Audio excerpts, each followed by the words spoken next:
Alright, so we are about a week into June, so that means last month was May, and it was the kickoff of the summer movie season. Here's my ranking of the movies.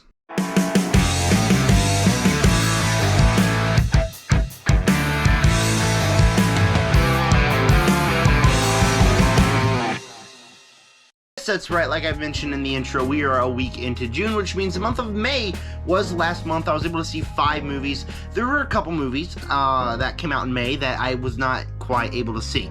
Garfield was one of them. Didn't really plan on seeing that one in the theaters, but I still plan on checking that out later on this year. If was another big one. I almost missed The Fall Guy, but I didn't. So there were movies that I missed. This could have been a bigger ranking. There are 2 movies on here that are a little bit low-key because the majority of the time I went to the movies this month were for Marcus Mystery screenings instead of going to see the big movies. So that's a little bit of that. And plus, now you can hear my opinions on the big movies as well in this video. So before we get started, please make sure to go down below in the comment section. Let me know what is your ranking of the May movies that you have seen. And while you're down there, please make sure to subscribe and hit the like button and hit the bell so you never miss another video. And with that said, let's get started with number 5, which I'm going to give to Babes. Now, this was one of those Marcus Mystery movie screenings that I went to go see with my mom. And that wasn't a good idea. It really wasn't. If you don't know what Babes is, it's described as Bridesmaids, but for pregnancy. And you see everything. It was not a pleasant experience at the movie theater, let me tell you. Now, there were things I liked about the movie. I thought that there were a few comedic moments that I thought worked. The 2 leads, they had alright chemistry with each other, and they were good on screen by themselves, and they were really the only thing really that kind of kept this movie together and made it watchable was because they had some funny moments in here as well.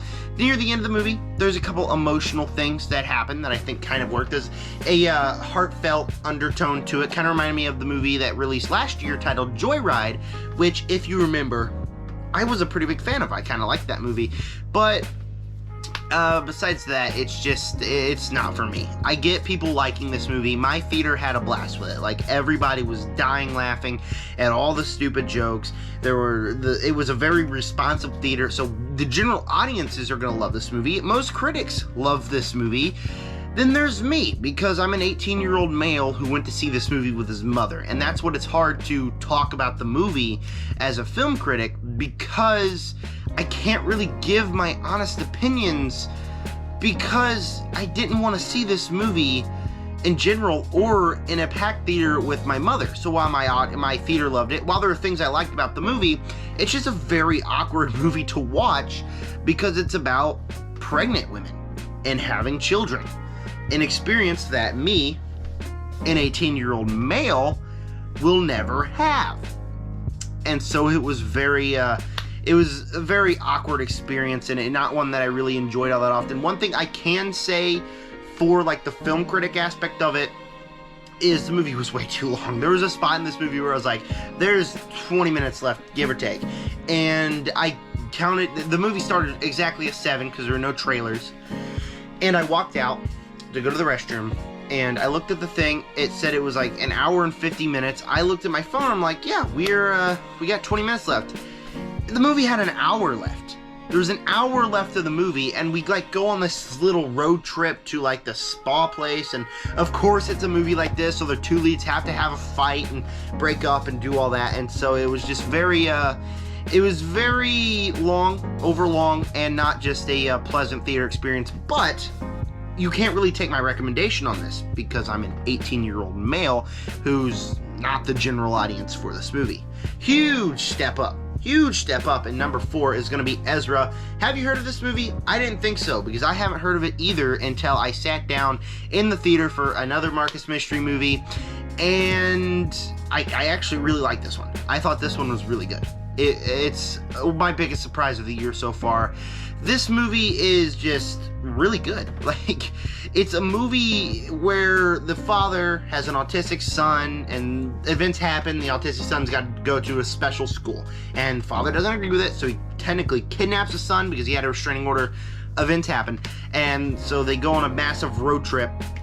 And so it's just a movie that it is very heartfelt, it can be pretty funny, and not to mention, it's got the best cast that I've seen all year. Bobby Cannavale is in this movie. He's an actor that I never like because he's always just like the stupid, goofy guy. He acted his ass off in this movie. Like, he was great in this film. And then you get people like Robert De Niro, Vera Farmiga, Rose Byrne. This cast is stacked. We get Rainn Wilson for 5 minutes in this movie. Rainn freaking Wilson for 5 minutes in this movie. You'll just be watching this movie and they'll just pull up to the people's house and be like, hey, I know that guy. That guy's in a lot of stuff. And it's just absolutely crazy because this is a movie that I've never heard of, and it has this stacked cast, and everybody is great in the movie. It has an emotional undertone. Obviously, it can get to a lot of people because it's about a father and his autistic son. So it's got that that audience that people can relate to, and so it can be very heartfelt and very emotional. By the time the movie was over, it had all the music swelling, all that, and it really worked as an emotional movie. And so this is just a movie that's the biggest surprise of the year. The moment they announced on screen, hey guys, you're gonna be watching Ezra, I turned to my brother and I was like, I don't want to watch this. you want to just get out of here and go sneak into a screening of If or something? And of course we stayed, and it was the most pleasant surprise of the year. This is a highly recommend for me. I really like this movie. Would I ever watch it again? Would I choose to watch this movie again over something like a big summer blockbuster? Like, I was hoping this movie was Hitman. Still haven't seen it. It's Friday. It's released. I'm gonna watch it tomorrow, most likely. But anyways, would I have preferred it to be that? Yeah. But am I happy that I gotta check out this movie? That's the reason for Marcus Mystery Movies, is because it gets something on your radar, and now I can tell you that it is a great movie, and I highly recommend it to you guys. But it's only 4 on this list. May was a good month. Third place, we got Furiosa, a Mad Max saga. I'm not the biggest Mad Max fan. I watched all the movies a week before going to see this one. Except Fury Road, I've seen that a couple times. I do like that movie. Got a whole ranking on my channel, go check that out. But going into this one, I was optimistic because I liked the trailers. I really like Mad Max Fury Road, and so I thought that this was going to be a great movie. And when it turns to a tried and true Mad Max movie with Furiosa doing all these stunts, these absolutely crazy action pieces, the music, the score, the villains, the revenge plotline about Furiosa against Dementis, something fresh and unique in this franchise. So the last hour and a half of this movie is really what I wanted to go see the movie for. It's really, really good. Has everything you want. I saw it on the biggest screen possible, and this is going to be my must-see movie of the summer on a big screen because it looked absolutely incredible. But I did have several issues with this movie. While I thought it was a unique look into the Mad Max franchise by not going the same route, it doesn't end with a big car chase. It ends with Furiosa and Dementis in the desert in a revenge tale. It's unique, it's interesting, it's got everything I want from it. The first, I'd say, hour and 15 don't work all too well for me. There are things I liked about it. I like that it's a big saga, that it takes place over several years, and that it's really interesting, and again, the unique look into this franchise. But the movie, for me, just struggled to find a way why it should exist. One of the things I find really good about Mad Max Fury Road is that it's a movie that is able to have all the stunts, have all that, and also explain where we're at in the world, show us everything that we need to know going into the story, having to be like a huge monologue. Hey, okay, so this guy does that, and that guy does that. We don't have to explain that because it just shows us. The bad guys are dicks, we hate them, we want them dead. That's all we need to see. And so everything that was explained in Fury Road, this is just showing us what it's about. And so we knew all that from Fury Road. Like, it's great to see it on a big screen. I absolutely loved watching it on the big screen, but we didn't need the movie. It didn't need to exist. And the movie's way too long. Mad Max Fury Road is able to do all that in 2 hours. This movie's 2.5 hours. Definitely could have trimmed some of that off. And so when George Miller says that this is a story he's always wanted to tell, I believe him, but I just don't necessarily think it needed to be made. It's a good movie. I liked seeing it on the screen, but it didn't need to be made. Also, I got this thing right here. I know I took the cover off of it, but Blood, Sweat, and Chrome. Sean Chandler recommended this book. I got it. I'm a couple chapters in. It's a good book by Kyle Buchanan. Check it out if you like reading books on movies. Second place, I am going to go with The Fall Guy. These two movies are both in my top 5 of the year. I really like both of these next two movies. And so The Fall Guy is a movie that I just, I had a blast with. I saw this. So the day before that, I saw Kingdom of the Planet of the Apes. And we'll talk about that in a minute. But I felt like I needed to watch that again. So I went to go see Kingdom of the Planet of the Apes for a second time. And then I came home, ate barbecue, watched Killer Clowns from Outer Space, went to the movies again to see The Fall Guy at a late night showing. That was how Mother's Day went. Also, I was sick that day, so that was absolutely crazy. But The Fall Guy is just an absolute blast of a movie. David Leitch is a director who just makes these fun, vibrant movies with great action pieces, with likable characters. He's a director that is just entertaining to watch, and he makes another movie here. But also, it's focusing on what makes Hollywood work. And that's what's really, really interesting about that, because we get to see what makes Hollywood work. We get to see all the special pieces going in to make movies. There's inside jokes for Hollywood workers and Hollywood fans.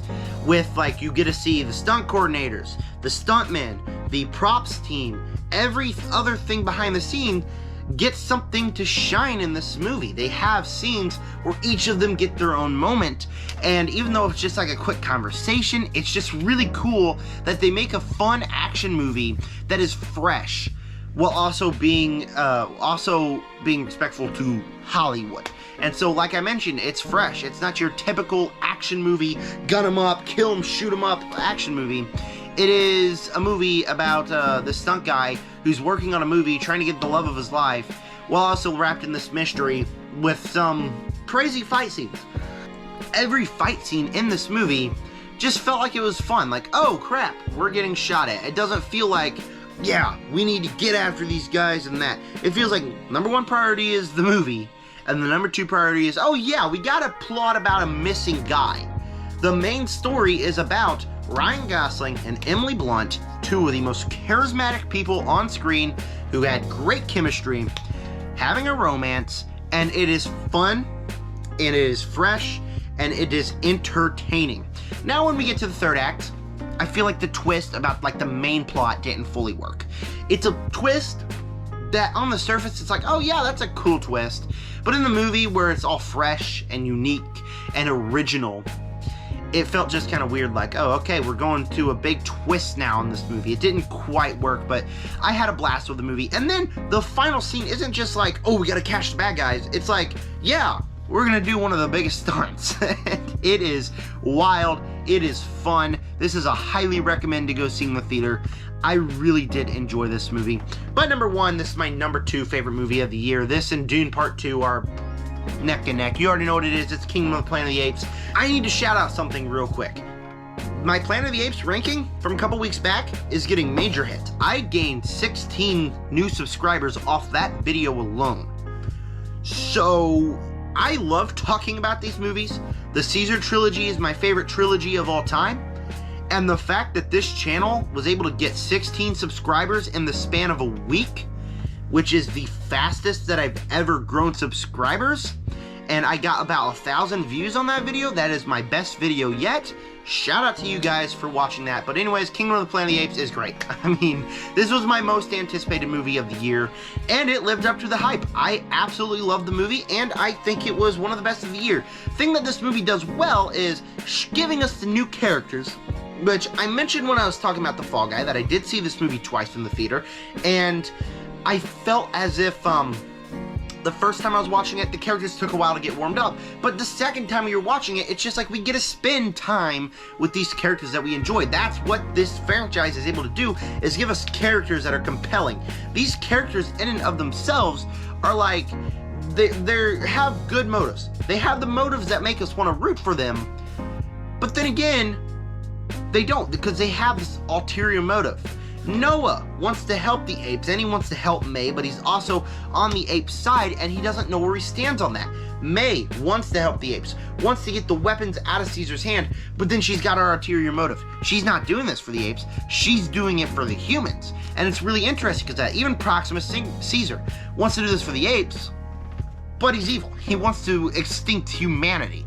And so every character has a driving conflict and something that just makes them unique and compelling. I thought that was really great. Obviously, the CGI, the visual effects, fantastic. We don't even got to talk about that in this movie. The sound, the editing, all that is great. Watching this in a theater, in a big theater, was pretty awesome just to see those explosions and right in your face and bam! How cool is that? Seeing it twice. It was really cool in a theater. So this was just a movie that I really dug. I really love this movie. I love this franchise. In fact, this is only third in a franchise of the 4 films of the Planet of the Apes that I've seen. Is absolutely crazy because I think this is a perfect movie. A+, 10 out of 10. I love this movie, and that's why it's my favorite of May. So let me know down below what is your ranking of every movie that you've seen in May. Earlier today, I did a double feature. That's going to be my next video, where I'm going to review Bad Boys, Ride or Die, and The Watchers, and if I see Hitman by the time I film that video, we're just going to do a triple feature review, because next week I'm going to camp, and unlike last time I went on a trip to Tennessee on my senior trip, I can't upload videos while I'm at camp, because, you know. So, I'm going to have that, and then I'm going to have a Bad Boys ranking. Those are the next 2 videos. Thank you for clicking on this one. With that said, subscribe, join the Nerd Army. Peace out.